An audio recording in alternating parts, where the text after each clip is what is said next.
उठाता तो लगता ही तो अपना ही आदमी है, चेहरा तो वैसा ही बना हुआ था। और ये देखता सोचता पहचान भी नहीं पाता।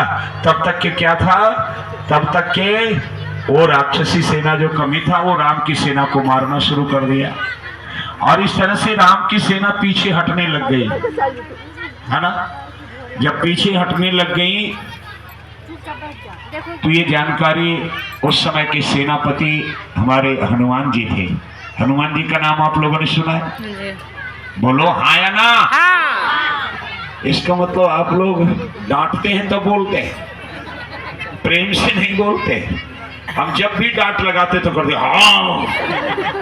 अरे भाई देखो, भगवान भोलेनाथ जी ने अमर कथा कहना प्रारंभ किया था तो कथा के श्रोता के रूप में उन्हीं की पत्नी मां सती जी थी। उन्होंने कहा कथा तो मैं कहूंगा लेकिन एक शर्त होगा। क्या होगा? कि तुम बीच बीच में हूं बोलते रहना, हाँ हाँ बोलते रहना, है ना। तब ये कथा होगी। जब तुम्हारा हाँ कहना बंद हो जाएगा तो हमारी भी कथा बंद हो जाएगी। आप लोग सभी जानते हैं। और ऐसा हुआ कि माँ सो गई, हाँ बोलना बंद कर दी, लेकिन वहीं दो कबूतर रह रहा था जहाँ कथा हो रही थी। और वो दो कबूतर हाँ कहते रहा और भगवान का कथा चलता रहा, है ना। आज भी जाएंगे आप उधर, है ना, वो हिमालय के तरफ जाएंगे जहाँ वो वैष्णव देवी है, तो वो कबूतर अब भी है, वहाँ है, अमर हो गया वो। तो हाँ कहना बहुत जरूरी। तो हम निवेदन कर रहे थे कि रावण के ने अपनी सेनाओं को आंधर भालू की तरह बना करके राम की सेना पर हावी हो गया, है ना। राम की सेना पीछे मुड़ गई, पीछे भागने लग गई, मार खाने लग गई। इसकी सूचना हनुमान जी के पास गया। मातर बहनों, हनुमान जी बहुत बलवान आदमी है, बहुत बल के आगार थे। कहते हैं बलवान आदमी के पास विवेक नहीं होता है, समझदारी कम होती है, बुद्धि कम होती है। लेकिन हनुमान जी ही एक ऐसे थे जिनके पास बल भी था और बुद्धि भी था। ऐसा लोग आप मानते कि नहीं मानते? हाँ। कुशाग्र बुद्धि, उतनी अच्छी बुद्धि किसी के पास नहीं। जब उन्होंने भगवान के कार्य के लिए समुद्र लांघने की बात की, समुद्र पे छलांग लगाया, तो सामने में यहिन की माता सुरसा आ गई, जिसको देवताओं ने भेजा था कि ये जा रहे हैं, लंका जा रहा है। वहां निशाचर लोग रहते हैं, वहां दुष्ट लोग रहते हैं, और साथ ही रावण ऐसा विवेकवान और वेदों का ज्ञाता भी रहता है। वहां जाकर के जीत करके आएगा, वापस आ पाएगा भी कि नहीं आ पाएगा, इसकी बुद्धि की परीक्षा ली जानी चाहिए।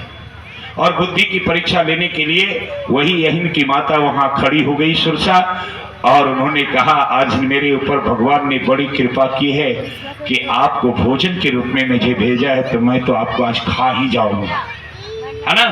किसने कहा? अहिन की माता। हनुमान जी ने कहा मां मैं तुम्हें प्रणाम करता हूं, तुम्हें मेरे द्वारा मेरे शरीर से तुम्हें भूख मिटानी है तो थोड़ा देर इंतजार करो। मैं भगवान के कार्य के लिए जा रहा हूं, मैं अपने काम के लिए नहीं जा रहा। और भगवान के कार्य को पता लगा करके, सीता मैया का पता लगा करके भगवान को सुधी बता देंगे, फिर मैं तुम्हें विश्वास दिलाता हूं कि मैं आ जाऊंगा आपके पास और तुम मुझे भक्षण कर जाना, मुझे खा जाना।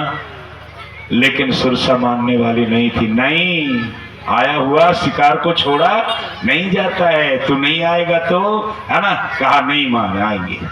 लेकिन कितनों समझाने के बाद जब वो नहीं मानी तो कहा ठीक है, तुम खाना चाहती तो खा ले मुझे, चलो खाओ, है ना। उन्होंने खाने के लिए मुंह फैलाया, तो मुंह फैलाया इतना तो हनुमान जी हो गए इतना बड़ा, समझ रहे बात को। फिर उन्होंने इतना बड़ा मुंह फैलाया तो हनुमान जी और बड़े हो गए। वो ज्यों ज्यों मुंह फैलाते गई हनुमान भी बढ़ते चले गए। आप लोग कथा सभी जानते हैं, है ना। और हनुमान जी बढ़ते बढ़ते कहते हैं 7 योजन तक बढ़ गए। तो हनुमान जी को लगा कि ये बढ़ते बढ़ते यहीं रह जाएंगे तो भगवान का काम रुक जाएगा, इसलिए चलो खोपड़ी से काम लिया जाए। और उन्होंने तुरंत सूक्ष्म रूप धारण किया, छोटा रूप धारण करके उसी के फैले हुए मुंह से प्रवेश होकर के उस पार चले गए और प्रणाम करके कहा माँ अब तो जाने दोगी ना, तुम्हारे मुंह से भी पार हो गया। ये हनुमान जी हमारे हैं, इतने बुद्धिमान। आदमी अहंकार में दौड़ता रहता है, अहंकार में ना जाने क्या क्या करता रहता है ना, एक दूसरे पर क्या करता रहता है, लेकिन कभी वो अपने आप को नॉर्मल नहीं कर पाता है, झुकना नहीं चाहता है। जो झुकना नहीं चाहेगा वो जीवन में कुछ नहीं कर पाएगा। हनुमान जी कहते हैं अपनी शक्ति भी दिखाया जाए, लेकिन जहां जरूरत हो वहां झुक भी जाना चाहिए। हमारे कृष्ण भगवान को रण छोड़ भी कहा गया है। जो रण छोड़कर भाग जाता, हाँ जरूरत पड़ेगा भाग जाएंगे, लेकिन तुम्हें छोड़ेंगे नहीं। मैं जितनी भी आप मेरे ऊपर कुछ लाना चाहते हो, शिकायत करना चाहते हो कर लेना, लाछना लगाते हो लगा लेना, लेकिन मैं जो समाज के लिए जरूरी होगा, राष्ट्र के निर्माण के लिए जरूरी होगा, लोग के हित के लिए जरूरी होगा, समाज सुधार के लिए जरूरी होगा, वैसे हम सारे काम करते रहेंगे। इसलिए छोड़ दीजिए इसको, दादा ओ